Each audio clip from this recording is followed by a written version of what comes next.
Hi, I'm Scott Hayes. You may know me from my book, The Subtle Nuances of American Television. And this is Moon.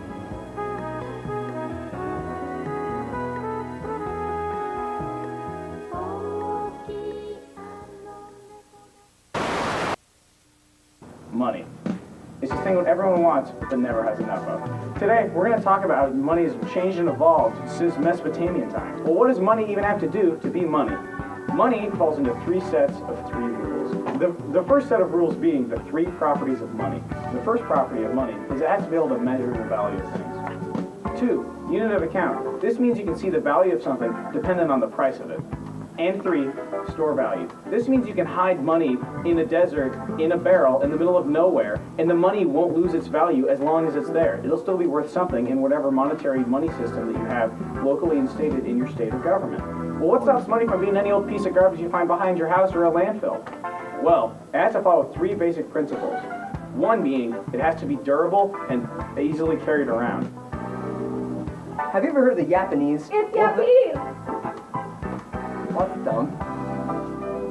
Well, the Japanese had these huge circular stones up to like 12 feet tall they used as a form of currency. You go up to your friend and be like, hey, do you want to own my rock 3 miles back from here? And they'd be like, sure. And you'd be 3 goats richer. In fact, our good old friend Mr. Krabs, the sponsor of the old Yap. Leather money. Those wacky Chinese people used deerskin as money, and it was pretty durable, but sadly really hard to find. Number 2, if money were leaves on the ground, money would literally grow on trees. And it did. Starting in about 9000 BC, cattle was used as a form of currency. And 3, the most important rule is everybody in this civilization has to recognize it as something with real monetary value. Transition. Oh, hi. Didn't see you there. Things with value date all the way back to the age of bartering, where they didn't have any coins. Makes sense, right? Back in the day of our good friends in Mesopotamia, they had a variety of different things that can be used as money. Like barley, wheat, gold, and bread. But how are they going to measure all this stuff? Since our amazing freedom units haven't been invented yet, the imperial system, they invented the shekel, which is a unit of measurement used for judging the price of things, but not as an actual piece of money itself. One just give a few, and we arrived in the 16th century. The government got bored of trading for stuff, so they invented banknotes, these pieces of paper with real monetary value. Fun for the family. Wow, wasn't that a good segment? Now that Milky's is done talking about all that boring past stuff, let's talk about the future! Have you ever wanted to buy things with not money? Well, the future is now thanks to cryptocurrencies. We've gone from old and boring paper money to new and hip, cool online money. Because money just has to be universally accepted, which means money that's not actually money can still be money. Now, to know the future, you gotta know the present. Today we use this weird, wacky paper money, and it's kinda stupid. The government is in charge of these paper monies, which means it can change depending on how much they make or where you are. Things like diamonds are worth a lot because they're pretty rare. If suddenly someone found a ton of diamonds, it'd be worth a lot less.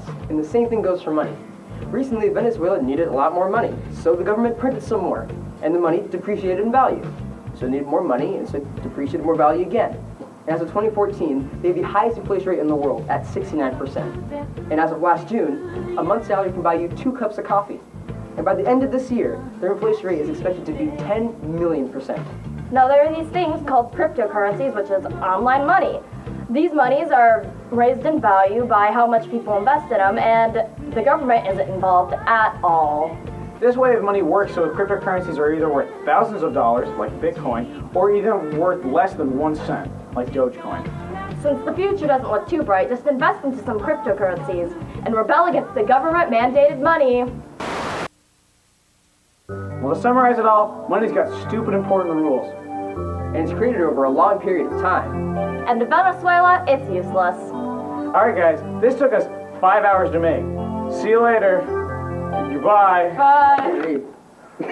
That's fine. I'm okay with that. We're done. We're done, everybody. We're absolutely done.